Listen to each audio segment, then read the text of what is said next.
Hello everybody and welcome to my recap of Tudum 2025, which is Netflix's annual showcase of its big upcoming releases. It's actually been held every year since 2020, but curiously, wasn't streamed live on Netflix until this year. The host of this year's show was Sophia Carson, and it was held in front of thousands of screaming fans at the Kia Forum in Los Angeles. And let me just get this right out of the way. I think that Tudum is a terrible name for an event. Now, I understand that it is a reference to the Netflix sound that plays before all of their programming, but that would be like if Disney announced tomorrow that they're renaming Star Wars Celebration because that's the sound that a lightsaber makes. And the other issue that I had with it is that it felt like watching an awards show that was about 85% of that terrible banter that you get between presenters before they actually give out an award. I really did not like how all of the different bits were written, and you would think that a company as rich as Netflix could hire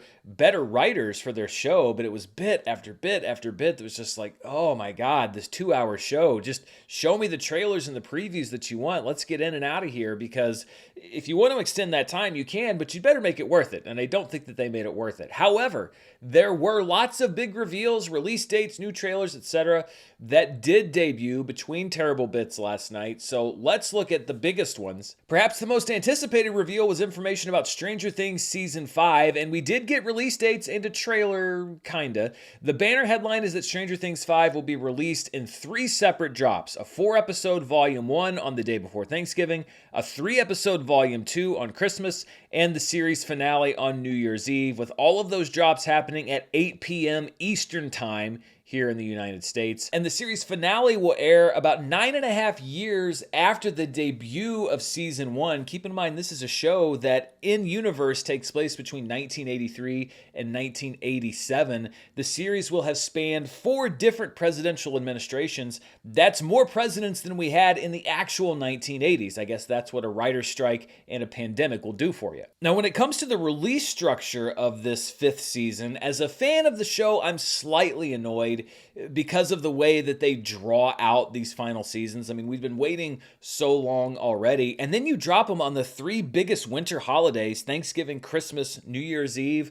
I mean, I do kind of like to do other things on those days, like spend time with friends and family, but Netflix is going to do what Netflix is going to do. They have released many hit movies and hit series on major holidays before, so I guess they figured that was the peak time when people are going to be at home and watching. So as a viewer, mild annoyance at the release structure, but I get the strategy. However, as somebody whose job entails watching these things and reviewing and giving my thoughts on them in a timely manner, I'm absolutely furious at Netflix. When you break it down, these episodes supposedly are feature length, so we're probably talking 6 to 8 hours of view time for each of these first 2 drops, and I'm guessing a very long season finale. And YouTubers often have to figure out that work-life balance. Well, when this falls on all of the big holidays, that's going to be even harder than ever. I mean, honestly, for me, family always comes first, but there will always be that debate of like every second that I'm not watching Stranger Things and getting my review ready, I'm thinking about all those precious views that are slipping away as I'm less and less timely. But Netflix doesn't think about YouTubers when they're scheduling their new shows out. They're thinking about their own metrics and strategies, etc. And really, I guess it is kind of a holiday gift for people whose friends like Stranger Things and who hate their families. There was also a trailer debut, but it was mostly clips from older seasons and then Will yelling "run." So the wait to get any real hints about the new season kind of continues, which is very on brand, honestly. We did get a brief glance of Mike protecting what I can only assume is the cast of the 90s sequel series. Stranger Things didn't end the night, though. That was Wednesday Season 2, which gave us a 6-minute preview that saw Wednesday attempting to clear airport security and then finding herself the captive of a notorious serial killer played by Haley Joel Osment, whom she tracked down using her psychic powers. This was just a preview, but from what we saw, it felt to me like the show was trying a little too hard to replicate Wednesday Season 1 instead of being Season 2, but again, it's just a few minutes of footage. You can't really draw any conclusions. And of course, this season of Wednesday is going to drop in 2 different batches, one on August 6th and one on September 3rd, which is a little less than 1 billing cycle, depending on what day you sign up, so you might be able to get away with just 1 month of Netflix if you're only watching for Wednesday. Lady Gaga then took to the stage for an Addams Family-themed musical performance doing service to the legacy of MC Hammer, who invented Addams Family themed musical performances. This was easily for me the best part of the show, and it came complete with a troupe of dancing Wednesdays, recreating her viral dance from season 1 so that, honestly, Lady Gaga could do a wardrobe change backstage. Lady Gaga is also confirmed to have a small role in the second part of season 2 as a teacher at Wednesday's school. Strangely, though, this was the second troupe of dancers paying tribute to a Netflix show, because the show opened with a bunch of Squid Game guards dancing to hype up the premiere of Squid Game 3, which hits on June 27th. Although if you've seen season 2, I think it really is just the second part of season 2 with a 3 after it. The games are back on and they appear to be as deadly as ever, and the trailer made sure to hype that this will be the final season of Squid Game.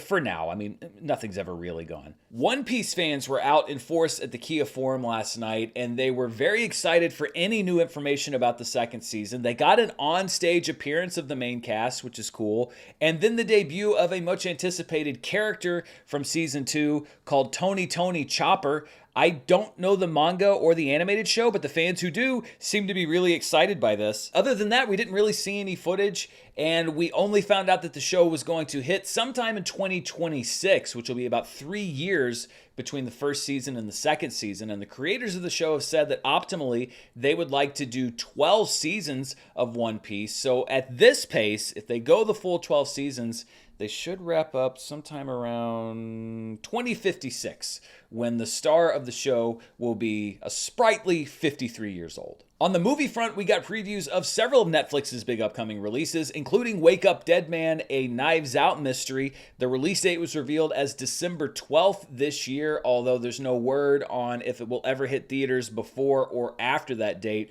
Rian Johnson, Daniel Craig, and many of the people in the cast were on hand to introduce the trailer. And it was a short trailer, but it did feature many of the new cast, including Josh Brolin, Glenn Close, and Jeremy Renner, who's not playing himself despite canonically existing in the Knives Out universe. I wonder how they're going to work that out. The trailer looked very serious and very gothic, but we will see how the final film turns out. I also want to note for posterity, there wasn't footage available for me to put in this show, but several members of the cast appeared on stage wielding t-shirt guns, including Kerry Washington. So, I didn't have Kerry Washington shooting a t-shirt gun on my 2025 list, but there it was. Speaking of gothic, we also got to look at Guillermo del Toro's Frankenstein, which is releasing sometime in November. Honestly, I'm all on board for whatever del Toro has cooking up, and he hyped up the importance of Mary Shelley's original story in his other work, so it seems like a natural fit. The monster, who's being played by Jacob Elordi, largely went unseen, but the trailer got me excited. Also, as somebody who mainly knows Mia Goth through the X trilogy, this was a surprise party for me because I did not know that she's British. Matt Damon and Ben Affleck came out to hype their new film, The Rip, which comes out on January 16th. It's written and directed by Joe Carnahan, and it's about a small group of cops who find a large stash of money during a raid and deal with the moral and ethical questions surrounding what should happen to that money. And the movie looked pretty appealing to me. I mean, you certainly have a lot of talent in front of and behind the camera. I should also note, as long as we're scratching off things that I did not expect to see in 2025, there was a short scene involving Matt Damon and Ben Affleck meeting Cookie Monster. Because why not? Thank you. Thanks, Cookie Monster. That's very nice coming from you. Do you mind if we take a cookie on the way out? Please help yourself. Me recommend the chocolate chippies. That's the one I was going to go for. Terrific. And finally, we got our first full trailer for Happy Gilmore 2, which releases on July 25th, the same day as Fantastic Four. It appears that Happy's hit some hard times and returns to golf to recapture the spirit and money of his pro career. The trailer leans heavily on references to the original movie, which I really enjoyed because I love Happy Gilmore. But I wonder if the live audience appreciated those references, because if I was going to judge by the cutaways to that audience during the show, they were at an average age of not born when Happy Gilmore was originally released. And those are the headlines as far as the major news and trailer drops from Tudum 2025. There were some other Netflix-related things, including appearances from the casts of their various YA shows, some WWE superstars, and 20% of the Backstreet Boys showed up, aka one Backstreet Boy. But what did you take away from Tudum 2025? What excited you? Were you disappointed at the lack of news for anything that you were excited for? Let me know down in the comments below, and stay tuned right here for reviews of these things, a lot of them as they come out, as well as movie news, reviews, box office, and more. Until next time, stay safe, and I'll see you then. Bye.